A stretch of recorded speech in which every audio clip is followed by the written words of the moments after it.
Hello बच्चों, स्वागत है मेरे नए वीडियो में। और आज के इस वीडियो में हम लोग क्लास 12 फिजिक्स के लेसन नंबर 5 चुंबकत्व तथा द्रव्य के एक नए टॉपिक के बारे में पढ़ेंगे। और आज का जो हमारा टॉपिक होगा वो होगा चुंबकन की तीव्रता। अब ये चुंबकन की तीव्रता क्या है? तो जब किसी पदार्थ को चुंबकीय क्षेत्र में रखा जाता है तो उसके परमाणुओं के इलेक्ट्रॉनों की घूर्णन गति में कुछ परिवर्तन हो जाता है, जिसके कारण पदार्थ में कुछ चुंबकीय आघूर्ण उत्पन्न हो जाता है। इसे ही चुंबकन की तीव्रता कहते हैं। इसे आई द्वारा प्रदर्शित किया जाता है। देखिए, मान लीजिए हमारा जो है यहाँ पे हमारा एक चुंबकीय क्षेत्र है, ठीक है। और हमने यहाँ पे एक पदार्थ रखा। इस पदार्थ के जो इलेक्ट्रॉन्स होंगे, आपको भी पता है कि किसी भी पदार्थ के जो इलेक्ट्रॉन्स होते हैं वो हमेशा रैंडमली मोशन करते रहते हैं, मतलब इधर उधर गति करते रहते हैं, ठीक है ना। कि कोई भी पदार्थ होता है उसके परमाणुओं में जो इलेक्ट्रॉन्स होते हैं वो हमेशा इधर उधर की गति करते रहते हैं। तो मान लीजिए कोई पदार्थ जो था उसके इलेक्ट्रॉन इस दिशा में गति कर रहे थे। अगर वो चुंबकीय क्षेत्र में नहीं था तब जो है उसके इलेक्ट्रॉन इस दिशा में गति कर रहे थे, ठीक है।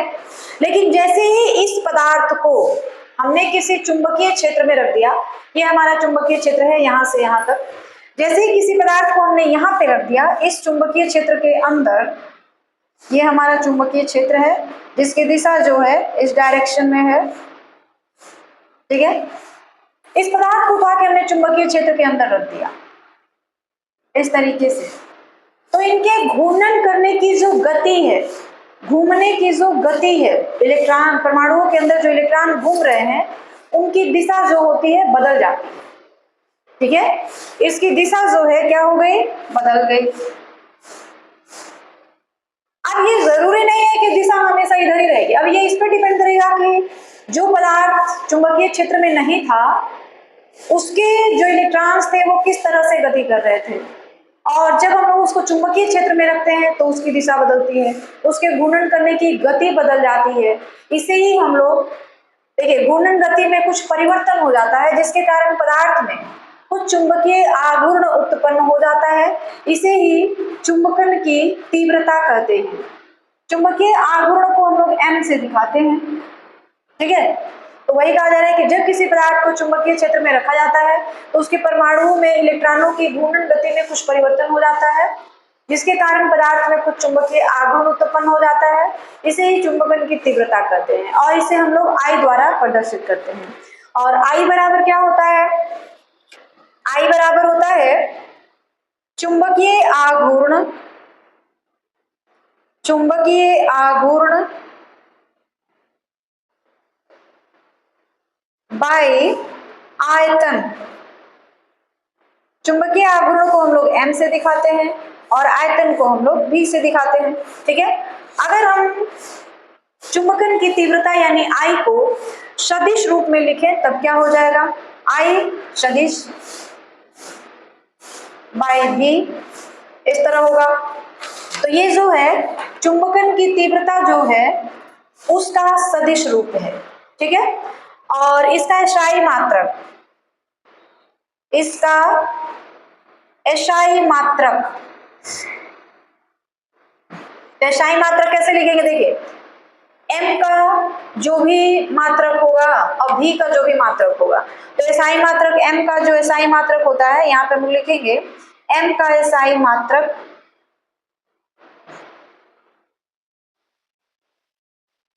बाय v का एसआई मात्रक, v का एसआई मात्रक।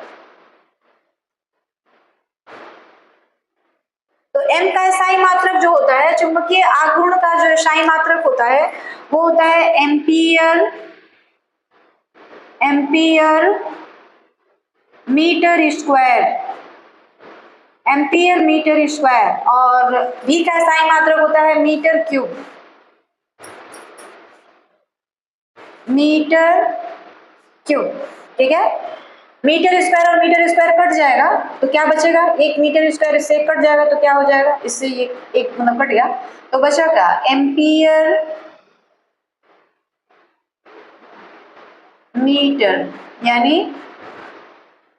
एम्पियर प्रति मीटर, ये हो गया इसका एसआई मात्रक। किसका, चुंबकन की तीव्रता का एसआई मात्रक। यह जो है एक सदिश राशि है, यह एक सदिश राशि है, सदिश राशि है, ठीक है। और इसका विमीय सूत्र,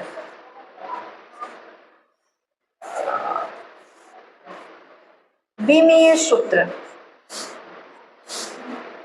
L-1 A होता है। आगे बात समझ रहे, देख लीजिए चुंबकन की तीव्रता क्या है कि जब किसी भी पदार्थ को चुंबकीय क्षेत्र में रखा जाता है तो उसके इलेक्ट्रॉनों के घूर्णन की जो गति होती है वो बदल जाती है। दिशा अब जरूरी नहीं कि इधर ही होगा, चाहे वो चुंबकीय क्षेत्र के अनुदिश भी हो सकता है या उसके विपरीत भी हो सकता है। उसकी गति में कुछ परिवर्तन होता है जिससे कि कारण पदार्थ में कुछ चुंबकीय आघूर्ण उत्पन्न हो जाता है। गति बदलने के कारण उसमें कुछ चुंबकीय आघूर्ण उत्पन्न होता है, इसे ही हम लोग चुंबकन की तीव्रता कहते हैं। इसे I द्वारा प्रदर्शित करते हैं और I बराबर होता है चुंबकीय आघूर्ण बटा आयतन। और यह जो है एक सदिश राशि है, इस तरह हमने सदिश रूप में लिखा है इसको।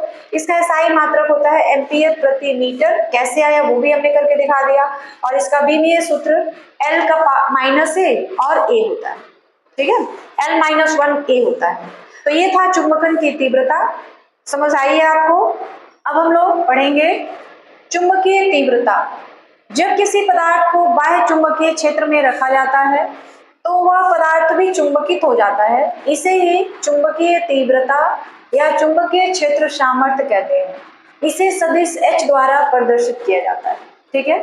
देखिए चुंबकीय तीव्रता है क्या, जब भी किसी पदार्थ को किसी ऐसे क्षेत्र में रखा जाता है जहां पर रखने पर उसमें चुंबक के गुण आ जाते हैं, ठीक है,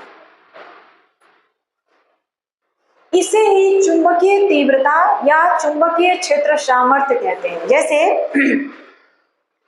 आप किसी लोहे को लीजिए और जमीन के अंदर काफी गहराई में कई सालों तक गाड़ के रख दीजिए, ठीक है।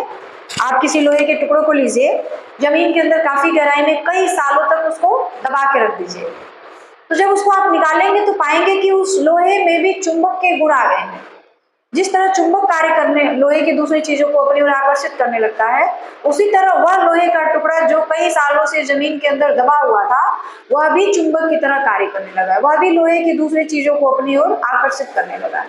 इस घटना को ही हम लोग क्या कहते हैं, चुंबकीय तीव्रता कहते हैं या चुंबकीय क्षेत्र सामर्थ्य कहते हैं। इतनी बात समझ आ गई है, कोई दिक्कत, कोई दिक्कत नहीं है, ठीक है। इसे H द्वारा प्रदर्शित किया जाता है, ठीक है। अब H जो है यानी चुंबकीय तीव्रता जो है या चुंबकीय क्षेत्र सामर्थ्य जो है, यह एक सदिश राशि है, ठीक है, यह एक सदिश राशि है। तो ऐसे लिखा जाए, यह एक सदिश राशि है, सदिश राशि है, ठीक है। और H बराबर, यानी फॉर्मूला क्या होता है, H बराबर B सदिश B बाई μ0 माइनस I होता है। H का मान हम लोग कैसे निकालते हैं, तो B सदिश B बाई μ0 माइनस I होता है, जहां H चुंबकीय तीव्रता है,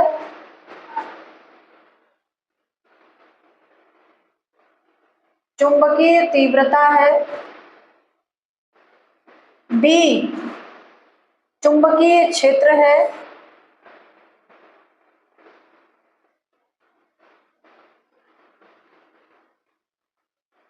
और μ0 इसको हम लोग पढ़ते हैं μ0, जिसको हम लोग कहते हैं कि μ0 क्या है, तो निर्वात की चुंबकशीलता है, निर्वात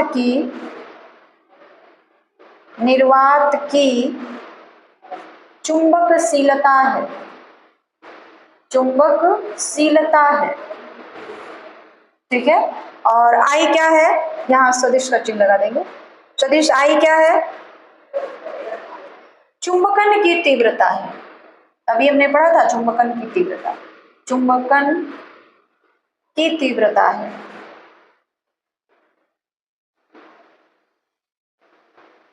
ठीक है।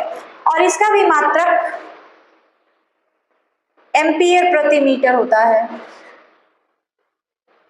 इसका एसआई मात्रक, इसका एसआई मात्रक एम्पियर प्रति मीटर होता है, एम्पियर प्रति मीटर होता है। ठीक है। निर्वात के लिए, निर्वात में कहिए, निर्वात में आई बराबर हो जाता है 0। तो निर्वात के लिए या निर्वात के लिए लिखिएगा, निर्वात के लिए आई बराबर क्या हो जाता है, सदिश आई बराबर हो जाता है 0।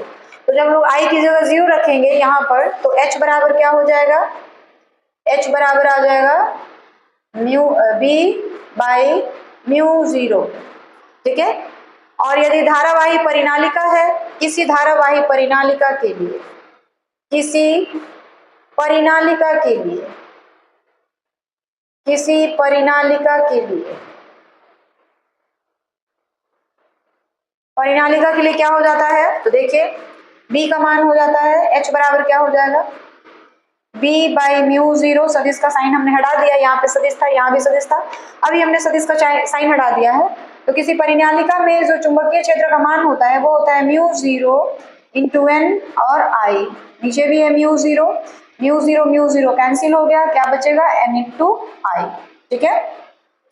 तो इस तरीके से आप चुंबकीय तीव्रता या चुंबकीय क्षेत्र का सामर्थ्य जो है निकाल सकते हैं, जिसे हम लोग H द्वारा प्रदर्शित करते हैं। और H बराबर जो हमारे पास फॉर्मूला होता है वो ये होता है, उसके बारे में ये सारी जानकारियां हैं। तो चुंबकन की तीव्रता आपको समझ आ गई होगी। अब हम लोग आगे एक नए टॉपिक के बारे में पढ़ेंगे। अब हम लोग पढ़ेंगे चुंबकीय प्रवृत्ति के बारे में। तो चुंबकीय प्रवृत्ति क्या होती है, पदार्थ की चुंबकीय प्रवृत्ति पदार्थ के भीतर चुंबकन की तीव्रता तथा बाह्य चुंबकीय तीव्रता के परिमाणों के अनुपात के बराबर होता है। ठीक है। देखिए पहले इसको समझिए थोड़ा ध्यान से।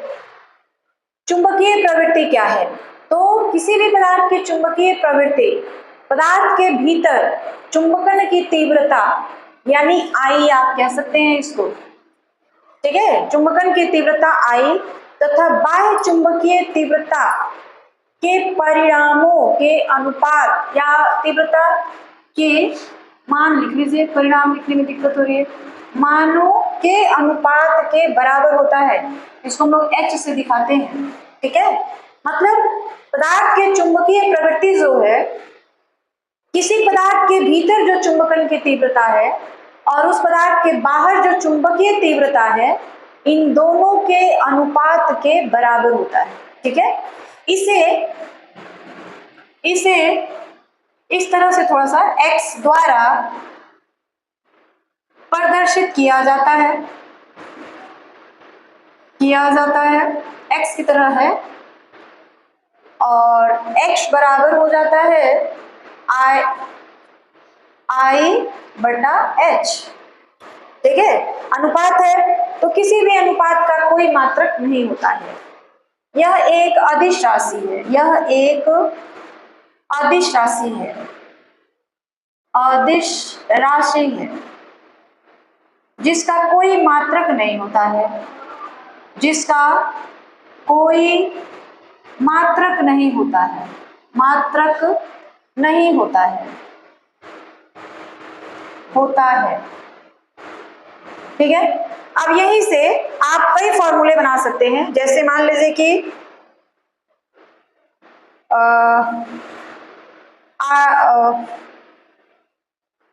आप इस तरह भी लिख सकते हैं, I बराबर x और HI, इस तरह से लिख सकते हैं। ठीक है।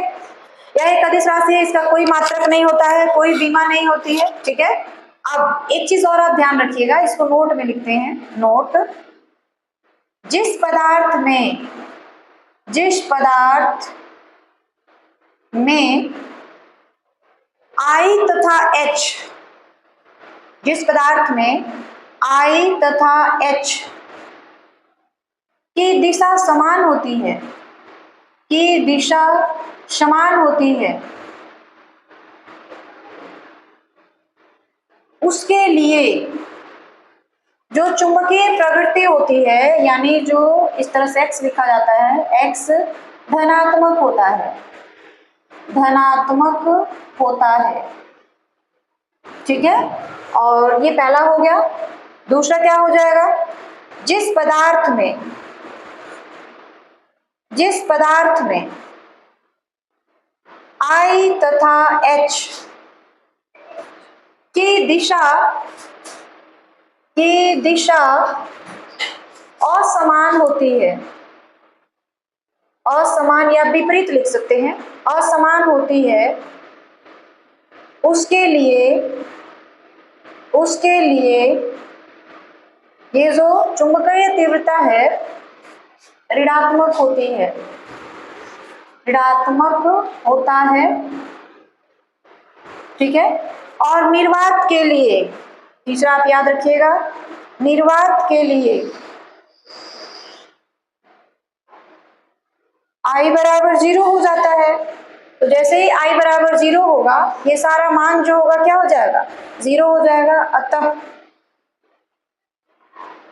का मान 0 होता है, मान 0 होता है। आगे बात समझ में? तो ये सारी बातें हैं चुंबकीय प्रवृत्ति के बारे में कि चुंबकीय प्रवृत्ति क्या है। तो पदार्थ के भीतर चुंबकन की तीव्रता और चुंबकीय तथा बाह्य चुंबकीय तीव्रता के मानों के अनुपात के बराबर होता है। इसे इस तरह x द्वारा प्रदर्शित किया जाता है, x बराबर I बटा H होता है। आप इस तरह लिख लीजिए, ठीक है। यह एक अदिश राशि, इसका कोई मात्रक नहीं होता है, कोई भी मान नहीं। और जब I और H के मान मतलब दिशा दोनों की समान होती है तो जो चुंबकीय तीव्रता है उसका मान धनात्मक होता है।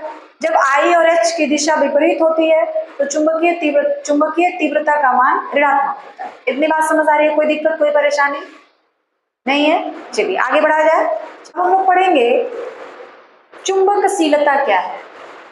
तो चुंबकशीलता क्या है, देखिए, जब किसी भी पदार्थ को किसी बाह्य चुंबकीय क्षेत्र में रखा जाता है तो उस पदार्थ के भीतर का जो चुंबकीय क्षेत्र होता है यानी B, पदार्थ के बाह्य चुंबकीय क्षेत्र की तीव्रता यानी H के समानुपाती हो जाता है, ठीक है।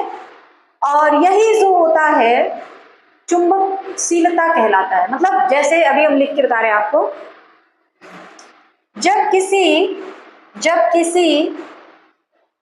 पदार्थ को चुंबकीय पदार्थ को बाह्य चुंबकीय क्षेत्र, जब किसी चुंबकीय पदार्थ को बाह्य चुंबकीय क्षेत्र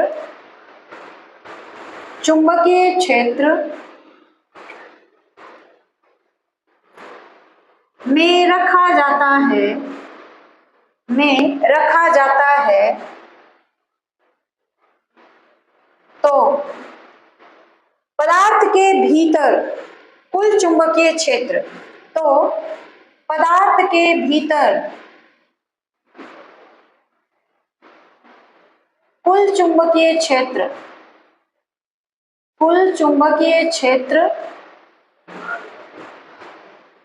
बाह्य चुंबकीय क्षेत्र की तीव्रता, कुल चुंबकीय क्षेत्र जिसे हम लोग B कहते हैं, बाह्य चुंबकीय क्षेत्र की तीव्रता के समानुपाती होता है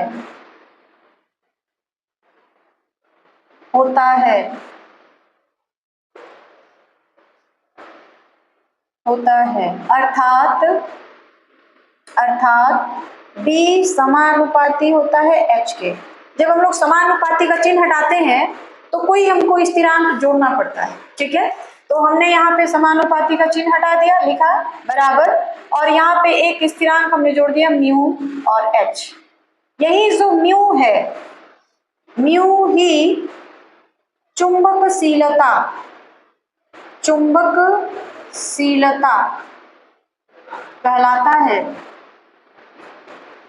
म्यू ही चुंबकशीलता कहलाता है। म्यू को ही हम लोग क्या कहते हैं, चुंबकशीलता कहते हैं। और म्यू बराबर क्या हो जाता है, म्यू बराबर B/H।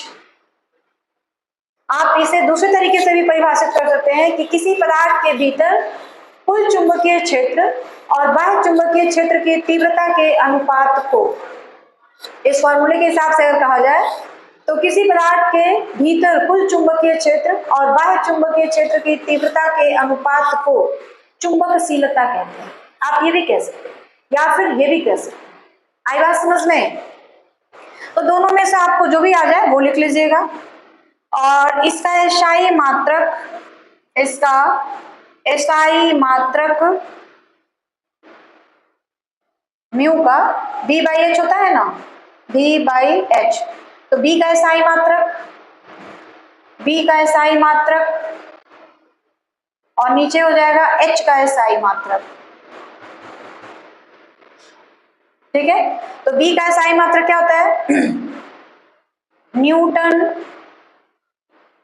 प्रति ampere metre, ampere metre by H का एसआई मात्रक, इसका हो जाएगा एम्पियर, एम्पियर प्रति मीटर, इसका होता है एसआई मात्रक। ठीक है, एम्पियर प्रति मीटर, एम्पियर प्रति मीटर जो है आपका क्या हो जाएगा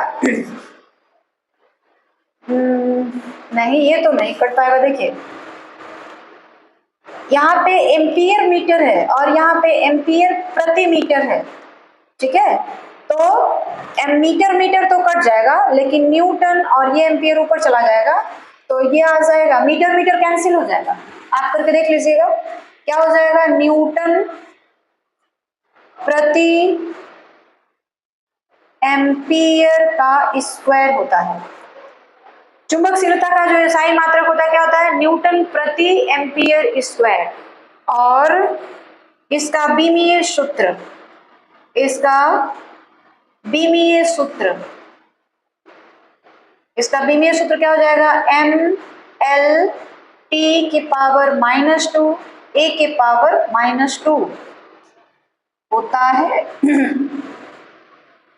आई बात समझ में कि चुंबकशीलता क्या है? तो चुंबकशीलता जो है आप यहां से भी बोल सकते हैं कि किसी पदार्थ के भीतर उत्पन्न कुल चुंबकीय क्षेत्र और बाह्य चुंबकीय क्षेत्र की तीव्रता के अनुपात के बराबर होता है।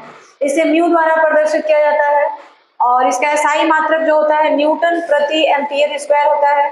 इसका बीमीय सूत्र जो होता है ML T के पावर -2 और A के पावर -2 होता है। तो ये था हमारा चुंबकशीलता। समझ आ गई ये बात? आगे बढ़ा जाए। ये छोटे छोटे डिफिनीशंस हैं जो कि एग्जाम में काफी पूछे जाते हैं, और अगर आपको न समझ आए ना तो फिर काफी मुश्किलों का सामना करना पड़ता है। इसलिए ये छोटे छोटे डिफिनीशन आपको याद होने चाहिए। हम लोग पढ़ेंगे एक नए टॉपिक के बारे में, और जो नया टॉपिक है वो है हमारा आपेक्षिक चुंबकशीलता। आपेक्षिक चुंबकशीलता।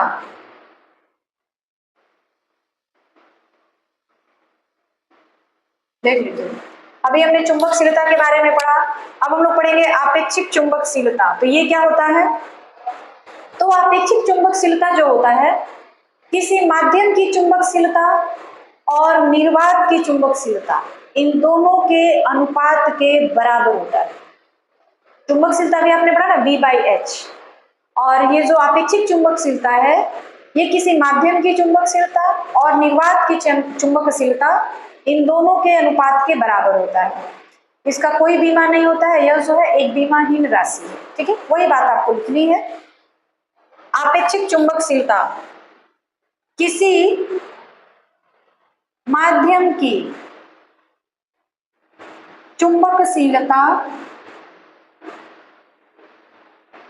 किसी माध्यम की चुंबकशीलता तथा निर्वात की चुंबकशीलता, निर्वात की चुंबकशीलता, चुंबकशीलता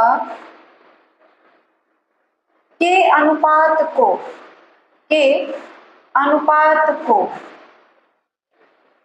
आपेक्षिक चुंबकशीलता कहते हैं, आपेक्षिक चुंबकशीलता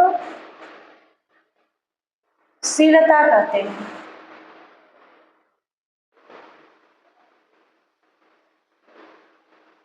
यह एक बीमाहीन राशि है, यह एक बीमाहीन राशि है,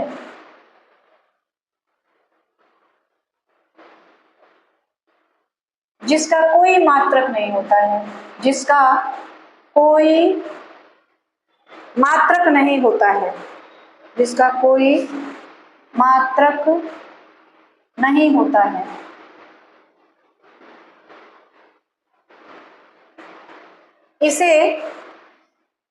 इसे म्यू आर द्वारा प्रदर्शित किया जाता है,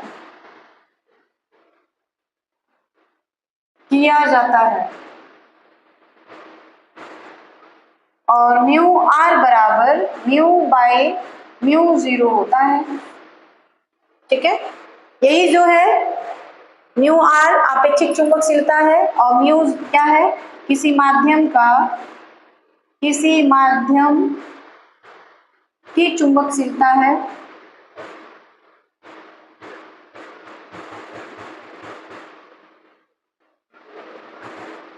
और म्यू 0 क्या है, निर्वात की चुंबकशीलता है।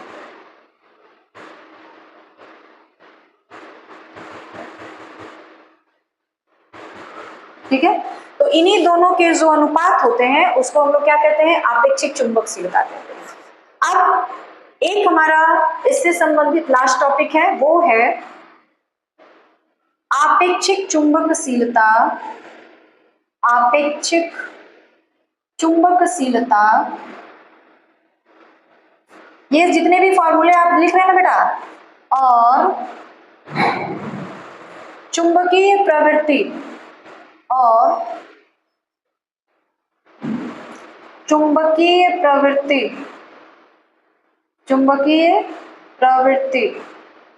में संबंध।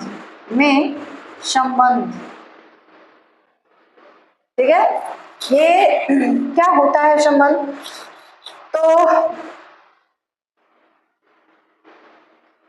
आपेक्षिक चुंबकशीलता चुंबकीय प्रवृत्ति में संबंध क्या होता है, तो इसके लिए देखिए, हम जानते हैं कि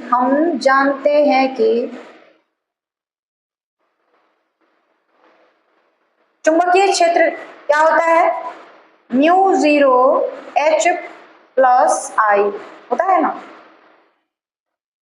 ठीक है, और I की जगह पे हम लोग क्या रख सकते हैं,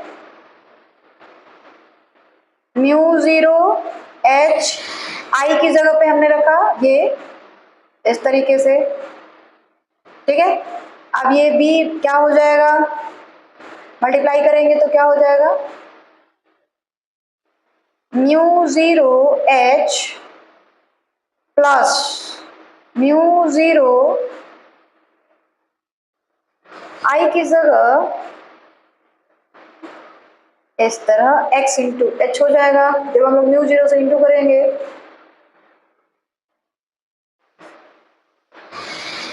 तो ऐसा करते हैं, h कॉमन ले लिया जाए, दोनों में से h कॉमन ले लिए तो म्यू 0 H क्या बचेगा हमारे पास, 1 प्लस x। ठीक है, ये हो गया। अब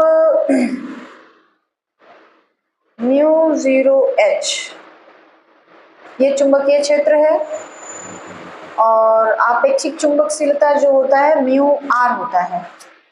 ये चीज अभी तक हमको मिला नहीं, म्यू आर चाहिए ना हमको, क्योंकि संबंध किसमें बताया जा रहा है, आपेक्षिक चुंबकशीलता चुंबकीय प्रवृत्ति जिसको हम लोग एक्स से दिखाते हैं में संबंध। तो चुंबकीय प्रवृत्ति तो हमको मिल गया है, आपेक्षिक चुंबकशीलता यानी म्यू आर हमको नहीं मिला हुआ है।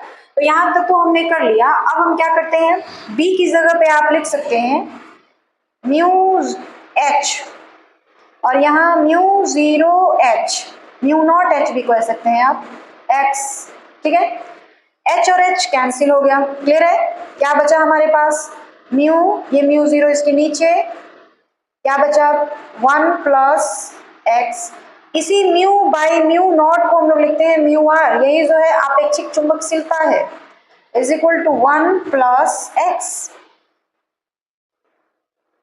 यही जो है आपेक्षिक चुंबकशीलता और चुंबकीय प्रवृत्ति यानी एक्स के बीच संबंध है। ठीक है, तो इस तरीके से ये आपने जितने भी टॉपिक्स पढ़े हैं आज, वो सारे के सारे टॉपिक्स बहुत ही ज्यादा इंपॉर्टेंट है। आगे आपने जितने फॉर्मूले भी पढ़े हैं उन सारे फॉर्मूले पे आपको न्यूमेरिकल प्रॉब्लम आएंगे करने के लिए। तो जब तक ये सारे फॉर्मूले आपको पता नहीं रहेंगे आप सवाल नहीं सॉल्व कर पाएंगे। ठीक है, इसीलिए ये सारी बातों का जानकारी होना आपके लिए बेहद जरूरी है। और आज के वीडियो में बस इतना ही, बाकी हम लोग कल के वीडियो में जानेंगे। और लास्ट में मैं यही कहना चाहूंगी कि आप जितना ज्यादा हो सके मेरे वीडियो को लाइक, सब्सक्राइब और शेयर करें। ठीक है।